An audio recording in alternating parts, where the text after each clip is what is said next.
Boa noite a todos. É com muita alegria que a gente começa o nosso estudo da noite, dando sequência ao capítulo 24 do livro Mecanismos da Mediunidade, o capítulo que fala sobre a obsessão.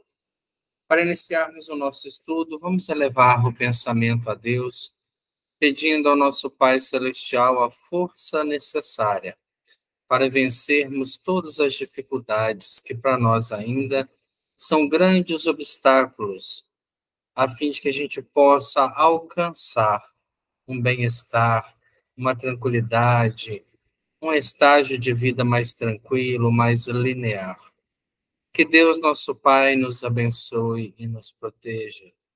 Senhor Jesus, mestre e amigo, permita que nestes momentos de reflexão possamos nós alcançar o estado de tranquilidade íntima para entender a proposta do estudo da mediunidade. Quem sabe, Senhor, mais à frente, seremos nós também trabalhadores desta grande oportunidade.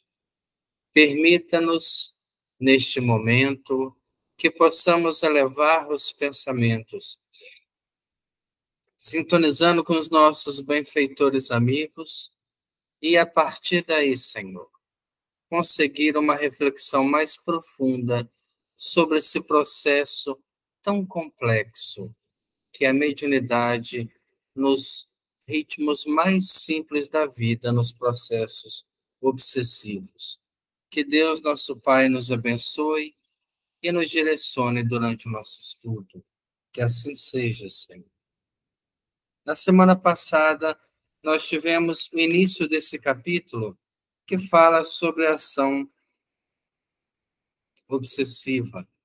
A ação obsessiva nada mais é que um comprometimento entre uma mente que cede espaço a uma mente mais informada, mais dominadora, que exerce uma função hipnótica e naquele dado momento consegue limitar o pensamento do obsidiado a tal ponto que ele fica totalmente submisso. Em algumas questões de saúde, pode levar a perturbações profundas, a ponto dessa pessoa ser totalmente retirada do convívio natural, a ser internada num manicômio ou num processo mesmo de clínicas para a recuperação da saúde mental.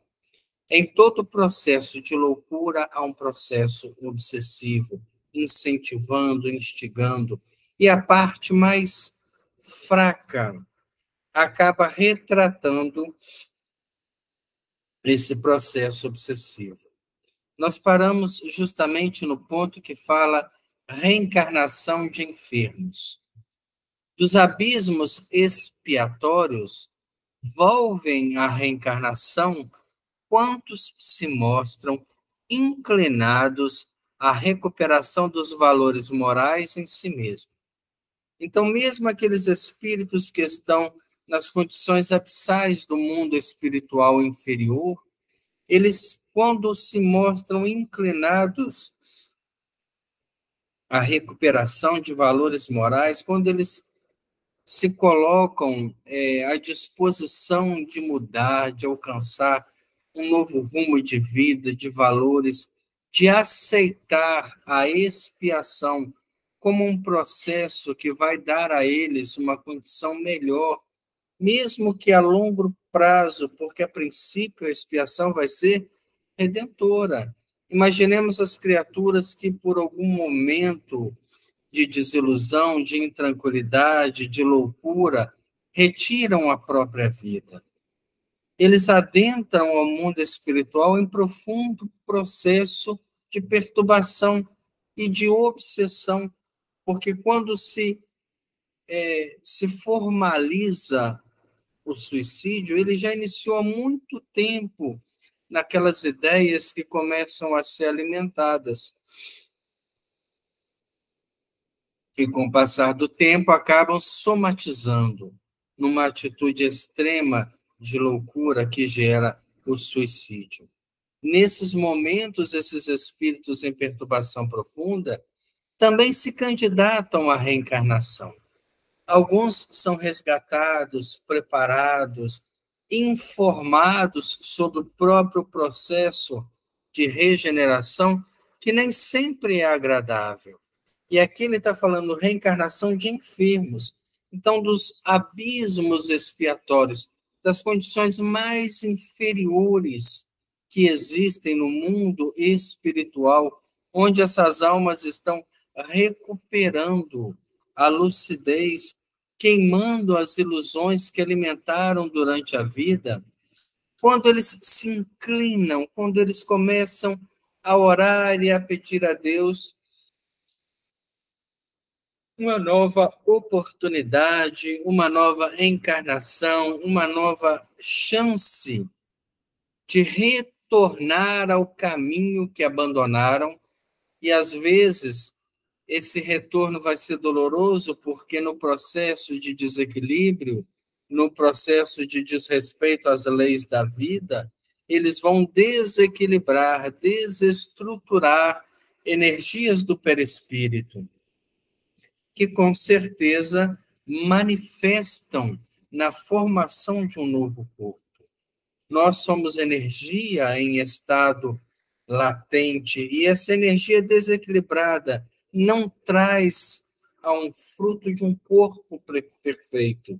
Ela vai trazer um corpo limitado, aonde ela foi desequilibrada, seja num processo, por exemplo, quando o ser desequilibra as estruturas do pensamento, quando ele adentra um campo de loucura, quando ele se foge da vida num processo de suicídio, através do enforcamento, e aquela corda que limita a passagem do sangue para oxigenar o cérebro,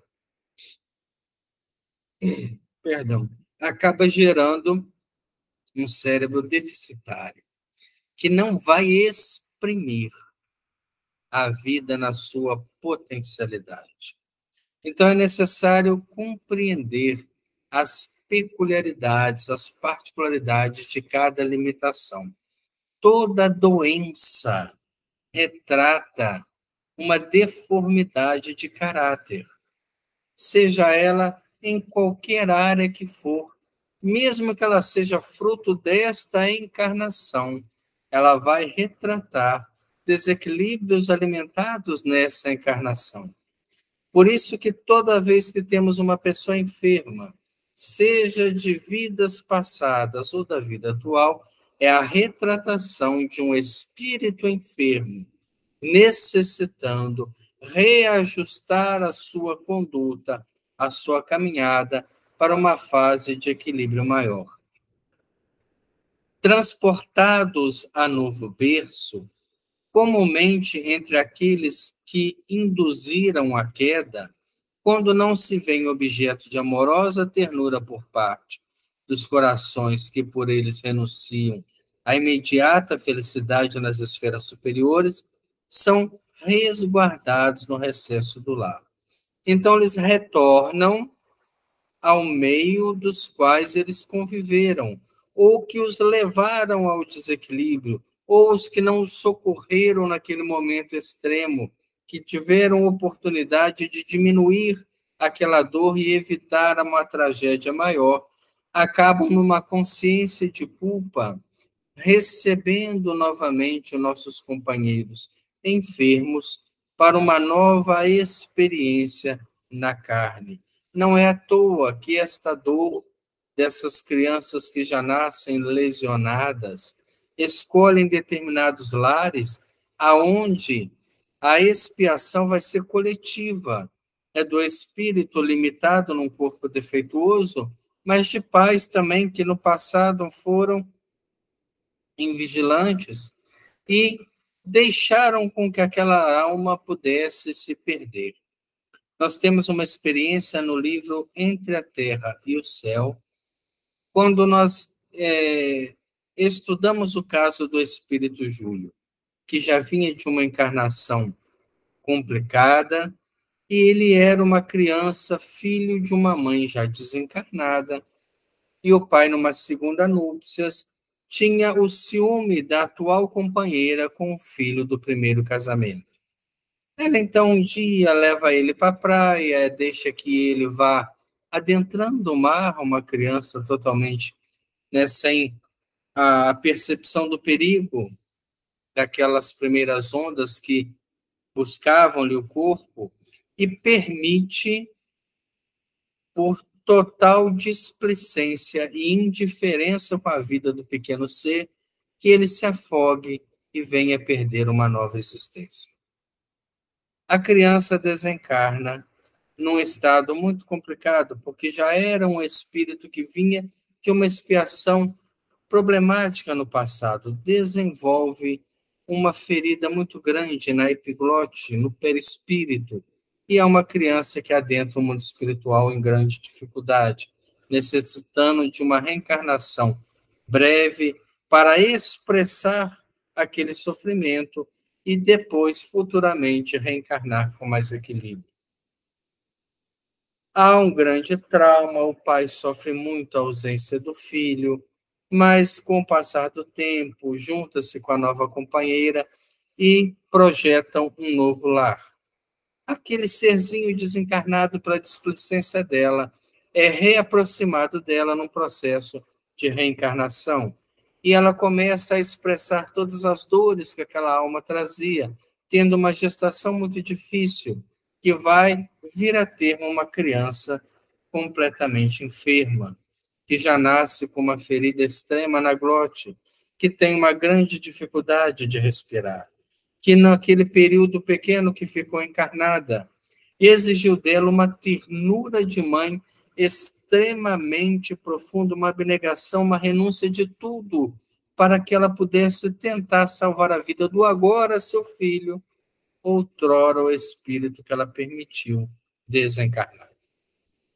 Mas, infelizmente, a enfermidade era muito grande e aquela existência estava fadada ao insucesso. A criança vem a óbito e ela sofre profundamente agora num sentimento contraditório à indiferença da morte na primeira oportunidade que estiveram juntos. Mais tarde, ela, recuperada do trauma emocional, novamente engravida desse mesmo espírito que agora numa condição melhor, porque já havia aliviado a tensão, a doença, expressado no corpo e desencarnado, num estado de menos sofrimento, pudesse agora reencarnar com uma estrutura organizacional do perispírito melhor, levando esta última existência a longo prazo. Não há erros na lei. Ninguém recebe um ser doente dentro de casa por engano. Nem mesmo nós adquirimos doenças e limitações por erro da providência.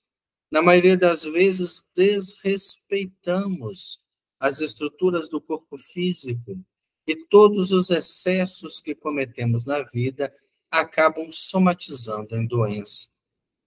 Contudo, diz André Luiz para nós, renascem no corpo carnal, espiritualmente jungidos às linhas inferiores de que são advindos, assimilando-lhes facilmente o influxo aviltante. Eles saíram dos abismos do mundo espiritual inferior. Mesmo reclinados a uma reforma, ainda tem uma grande capacidade de influenciação daqueles espíritos que habitam aquelas regiões por estarem vivenciando na mesma faixa.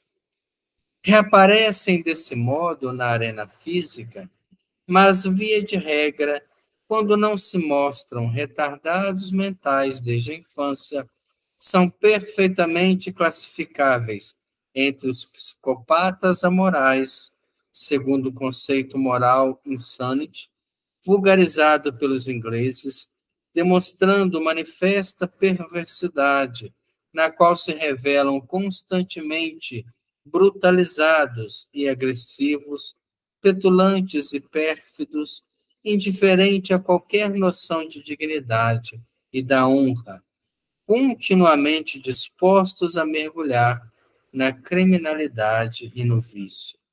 Talvez uma encarnação limitada nesse momento é para eles uma grande bênção.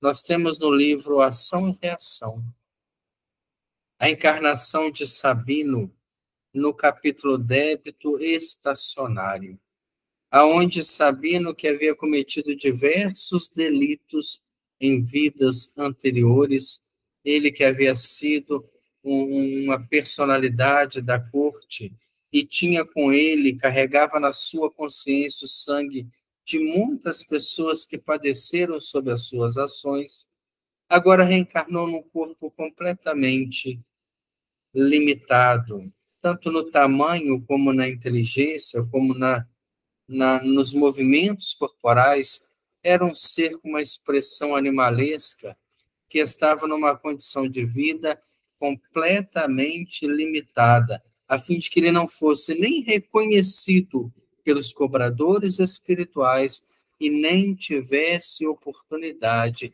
de voltar a cair no crime. Não estava resgatando nada.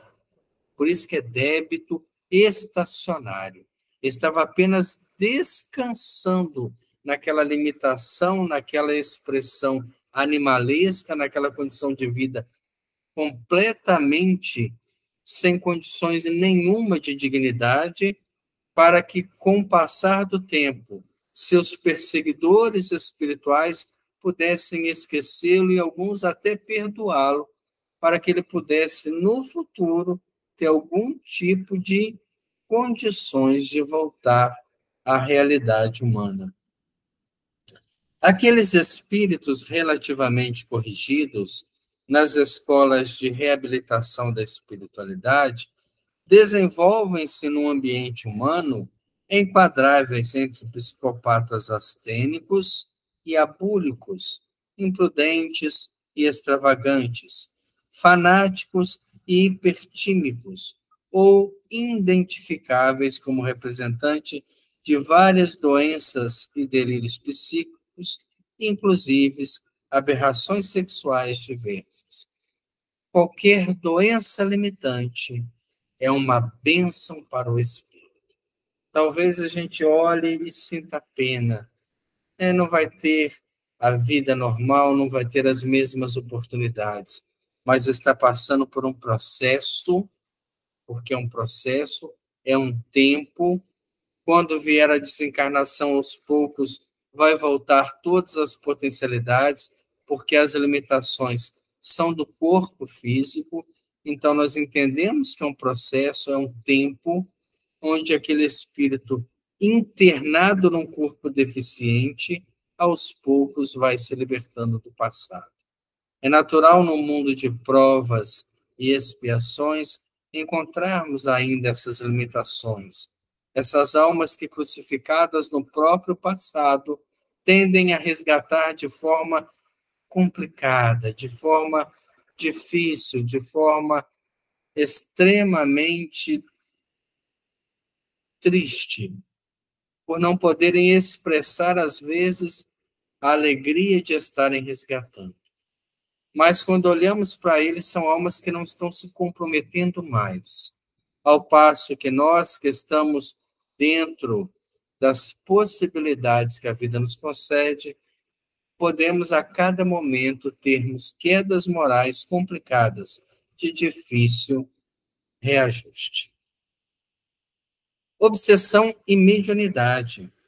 Tais fenômenos da alma, tantas vezes submetidos, sem resultado satisfatório à insulina e à convulsoterapia, quando recomendados ao auxílio dos templos espíritas, poderão ser tidos como médiuns, criaturas que passam por processos obsessivos dessa natureza, que trazem processos obsessivos desde o nascimento, que nem a insulinoterapia ou a convulsoterapia, né, através de ações químicas, alcançam algum tipo de alívio. Quando essas criaturas são tragas para os processos de desobsessão, podem ser consideradas como médiums.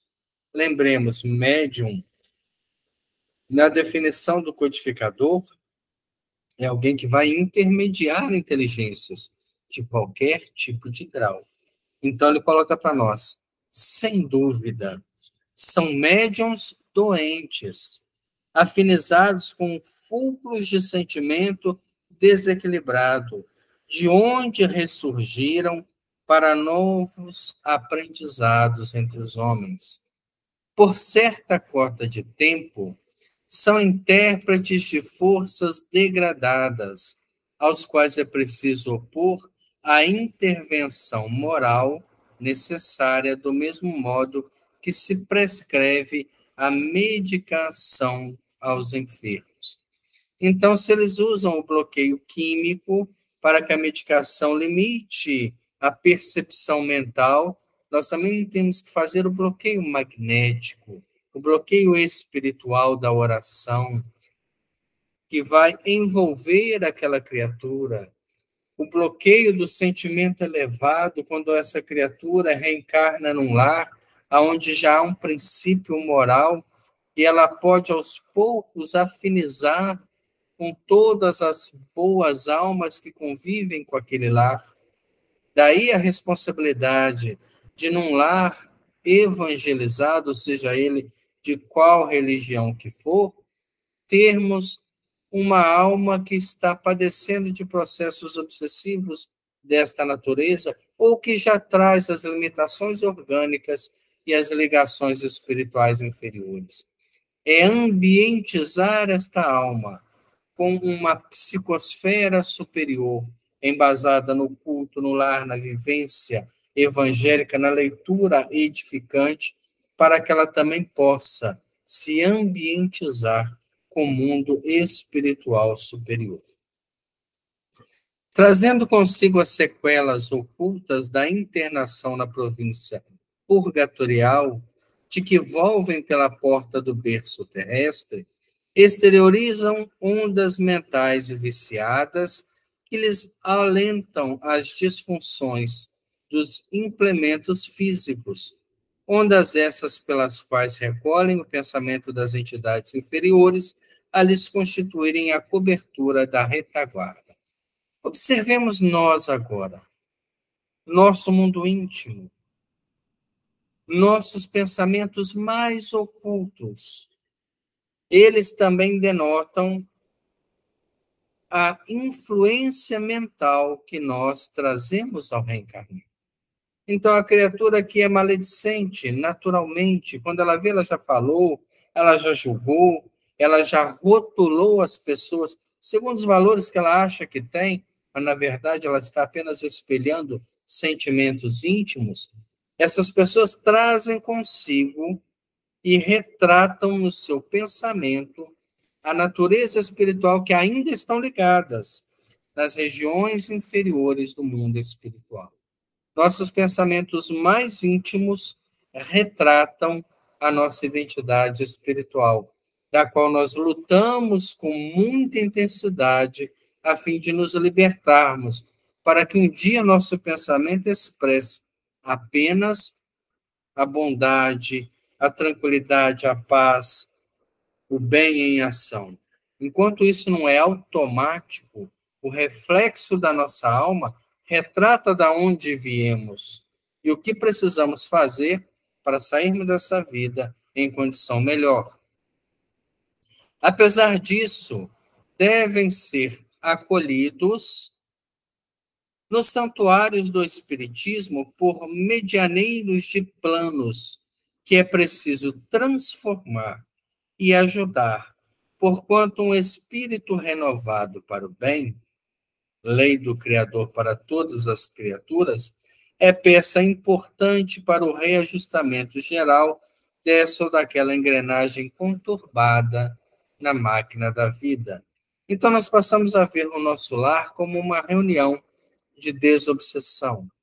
Os filhos retratam nos seus hábitos, nos seus costumes e nos seus valores expressões espirituais a que estão vinculados.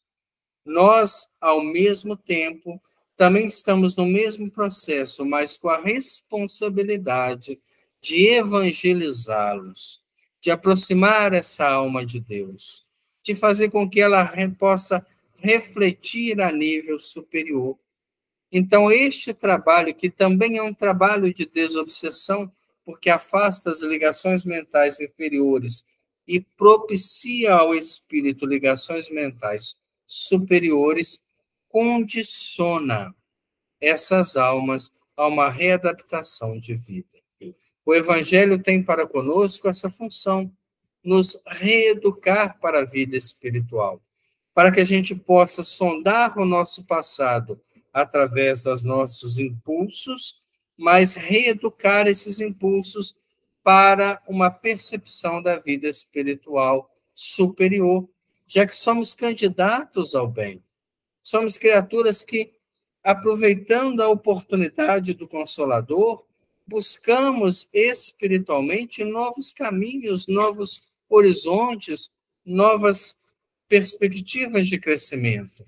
Então, é importante sondarmos o mundo íntimo sem ceder aos impulsos mais inferiores da alma. Ao contrário, buscar reeducá-los, porque os impulso é natural, para o bem ou para o mal. Mas para onde nós vamos direcioná-lo é responsabilidade de cada um de nós. A partir do momento que temos o Evangelho como um caminho, como um rumo para as nossas decisões, cabe-nos fazer melhores escolhas. E, por último item deste capítulo, doutrina espírita. Forçoso é considerar que a atividade religiosa digna e venerável em qualquer setor da edificação humana exprime socorro celeste aos desajustes morais de quantos se demoram na reencarnação, buscando a restauração precisa.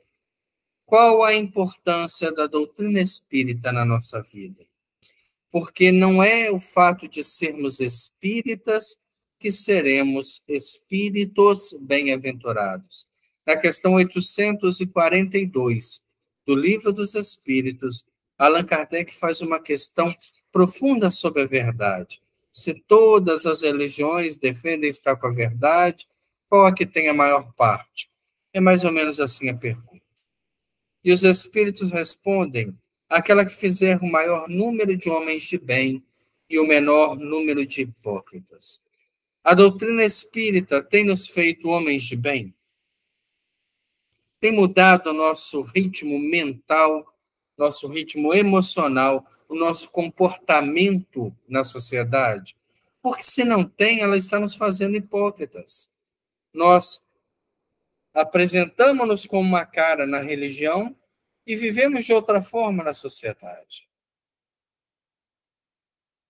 E aí, nós entramos na contradição religiosa. Nós precisamos viver de acordo com a fé que professamos. Precisamos deixar que essas informações adentrem o nosso mundo íntimo, mas elas venham à tona na forma de uma transformação de vida. Aí sim a religião passa a ser importante na nossa reeducação e na educação de todos aqueles que observam o nosso comportamento. E compreendendo-se que a elevada percentagem das personalidades humanas traz, no imo do próprio ser, raízes e brechas de comunhão com o passado de sombra, por meio das quais são suscetíveis de sofrer os mais estranhos processos de obsessão oculta, a se reavivarem constante nos diversos períodos etários que correspondem ao tempo de formação dos débitos kármicos que buscam equacionar no corpo terrestre. Todos nós trazemos ainda heranças de um passado complicado, que expressam em nós em pensamentos contínuos de melancolia, de fuga, e cabe a nós reeducar esses impulsos com todas as informações religiosas que estamos tendo.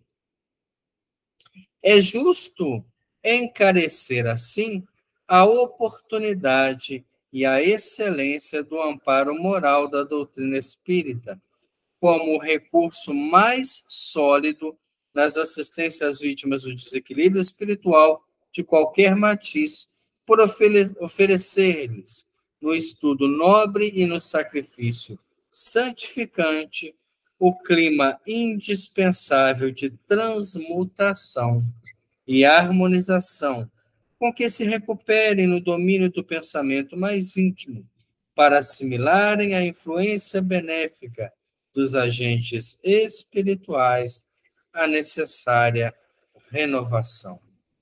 Observemos que a doutrina espírita, ela é uma doutrina de reeducação do espírito, porque ela nos mostra toda a nossa herança reencarnatória.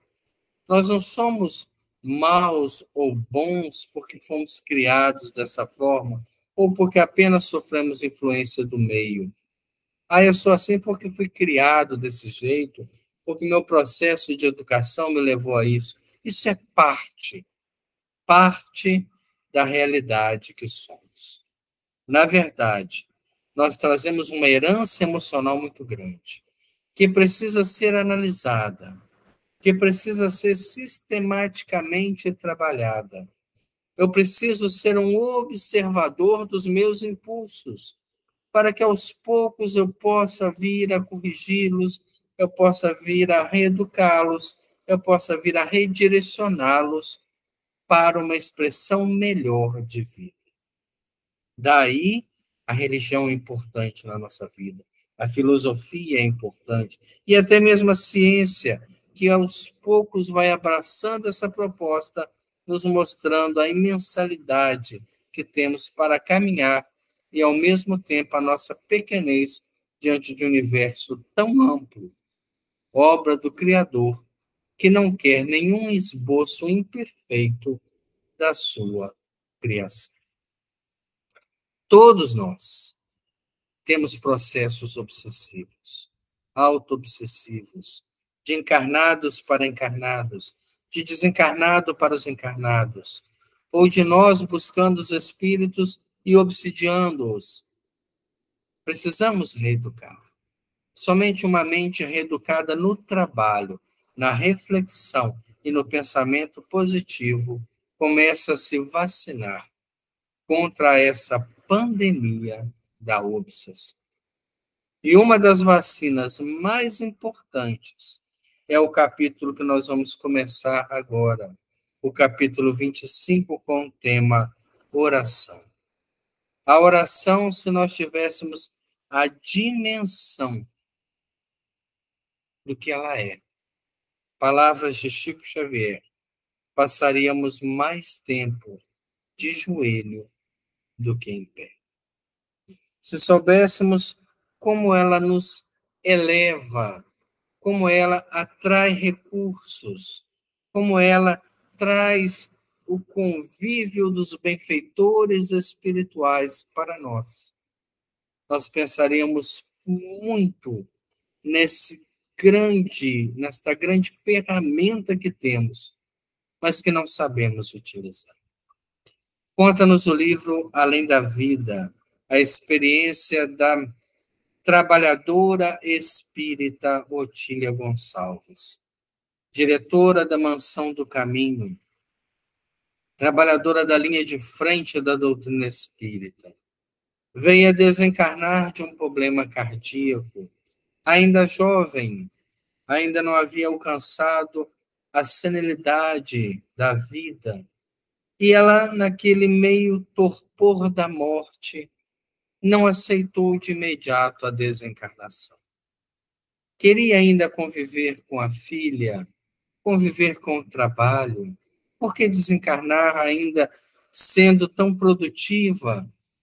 Mas a desencarnação já havia ocorrido, ela presenciava os momentos cruciais do velório e aproximava-se o momento do sepultamento. Entre um sono turbulento e até mesmo um sonho, né, um pesadelo de estar acontecendo ou não, ela adentra aquele momento do sepultamento sem se libertar dos despojos carnais por não aceitar esta realidade nova que agora batia à sua porta, que lhe visitava profundamente. Foram alguns dias de dolorosa reflexão, vendo o corpo já começar os processos naturais da putrefação, retornando à natureza os átomos que formaram todo aquele complexo celular. Depois de alguns dias de luta consigo mesmo entre a realidade e a ilusão ainda de voltar à vida na carne, ela sentiu vergonha. Pensou consigo, meu Deus, eu fui espírita, ainda sou porque estou viva. Tive conhecimento, tive trabalho, tive orientação, assisti centenas ou até mesmo milhares de palestras espíritas que falavam sobre a sobrevivência da alma.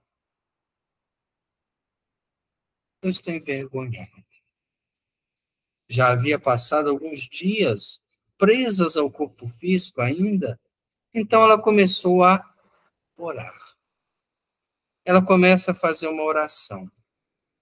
E sentindo muito envergonhada, pede a Deus perdão pela sua rebeldia perante as leis imutáveis a que todos nós estamos submetidos.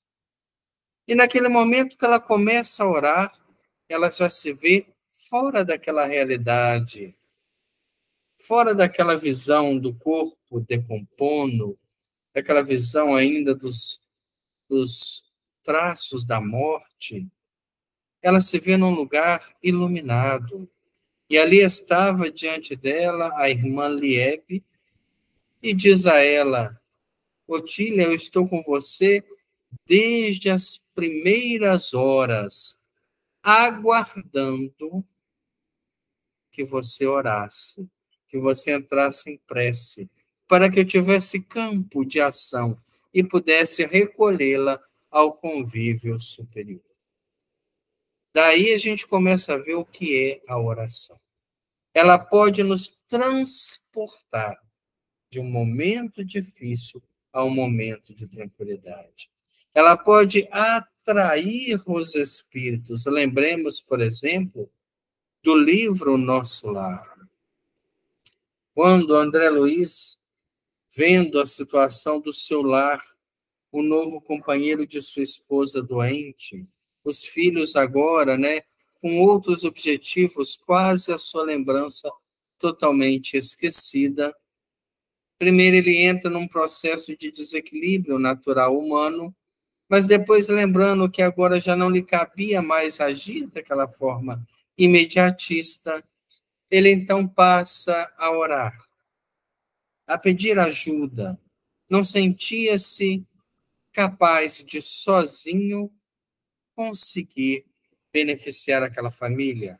Sentia-se fraco, estava distante do ambiente equilibrado de nosso lar, sem aspirar um ar mais elevado. Então ele começa a orar, ele começa a pedir ajuda, força, e depois de algum tempo, ele sente ao seu lado a presença da enfermeira Narcisa, companheira de trabalho das câmaras de retificação. Como que ele atraiu ela assim? Ele orou mentalmente, e o pensamento tem funções elétricas. E o pensamento elétrico cria campos magnéticos que atraem, que comunicam, que buscam recursos e que trouxeram aquela trabalhadora de nosso lar para ajudá-lo naquele momento. E ali se desdobra todo o processo que veio a colimar com a restauração da saúde do novo companheiro da sua esposa, ou da sua ex-esposa, como queira. Oração, a maior força, porque é o pensamento direcionado na energia do bem, na proposta do bem. Mediunidade e religião. Misturada à magia vulgar, a mediunidade é de todos os tempos no mundo. Se nós pegarmos, por exemplo, na antiguidade, nós tivemos diversos médiuns, os profetas eram médiuns, os iniciados eram médiuns, nós tínhamos feiticeiros no passado. No livro Há 2000 anos, nós temos a personalidade de Araxes. Era um grego que fazia trabalhos espirituais em troca de valores financeiros. Nós temos no livro 50 anos depois a personalidade de Plotina, de uma feiticeira, que também lidava com espíritos inferiores para tentar atender às condições humanas tão pequenas e tão comuns nos dias de hoje, essa busca, né, de trabalhos para criarem recursos, para aproximarem pessoas, como se fosse possível o mal conseguir prosperar indistintamente. Confundida entre os totens e manitus nas raças primitivas, alteia-se gradativamente e surge suntuosa e complexas nos templos iniciáticos dos povos antigos, ou rebaixada e desordenada entre os magos de praça pública.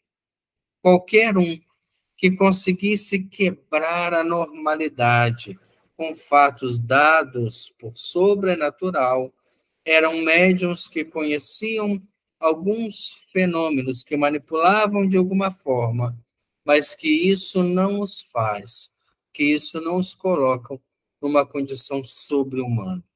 Apenas eram pessoas que tinham talentos, que tinham a mediunidade, né, de certa forma, estuante, demonstrada, e que conseguiam, com isso, o respeito popular, porque eram dados como pessoas diferenciadas, pessoas com capacidades totalmente acima da normalidade. Hoje nós entendemos que a mediunidade nada mais é que um dom que todos nós temos e que, se nos dignarmos à disciplina moral, naturalmente poderemos alcançar um aproveitamento maior desse fenômeno.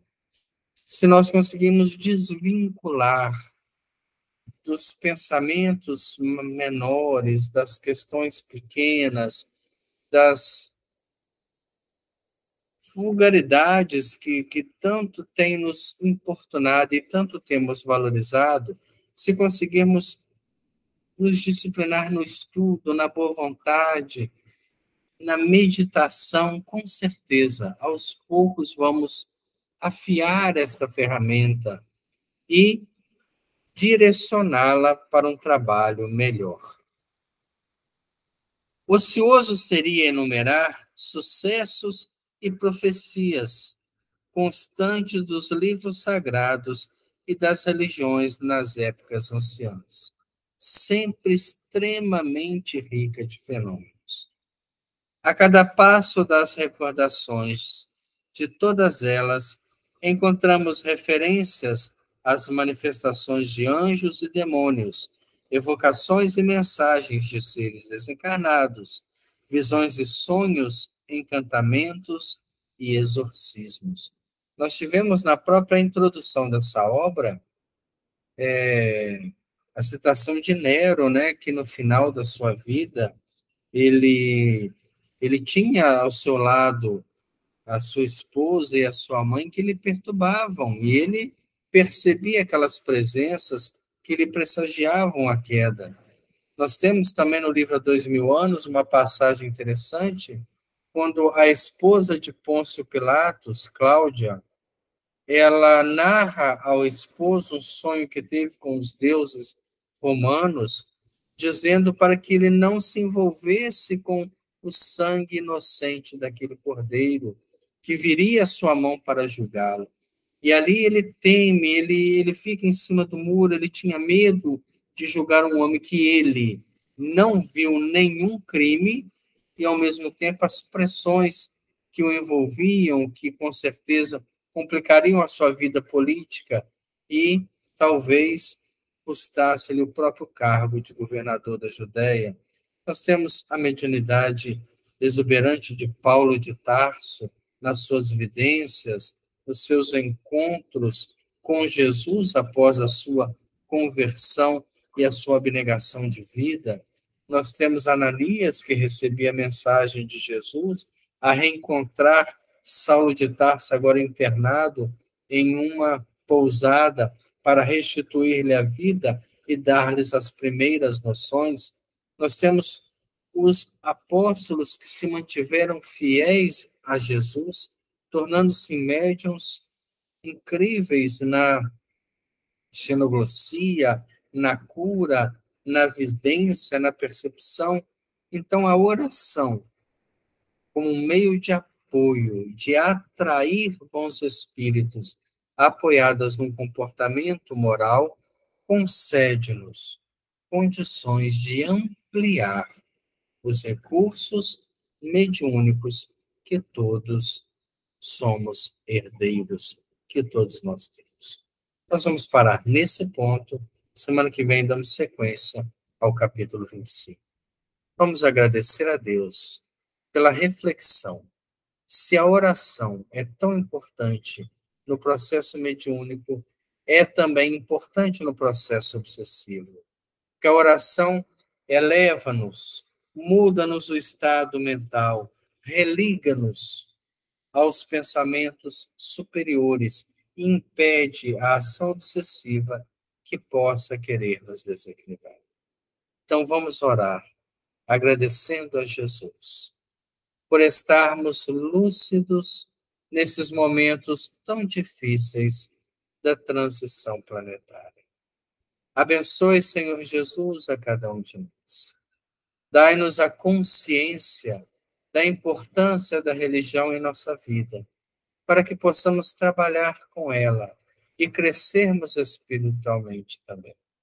Abençoe nosso grupo de estudo e a todos aqueles que têm se beneficiado com essas reflexões, que possam também, Senhor, se empenhar no seu crescimento espiritual.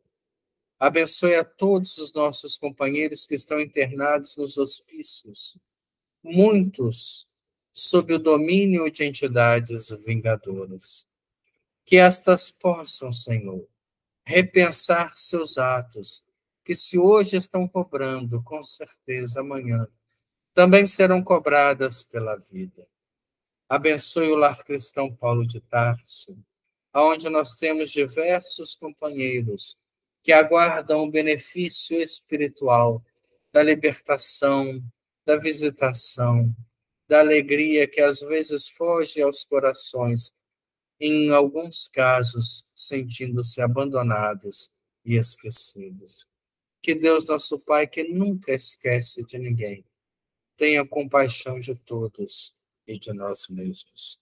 Muito obrigado, Senhor. Obrigado por mais essa noite de estudo. Continue conosco hoje, agora e sempre.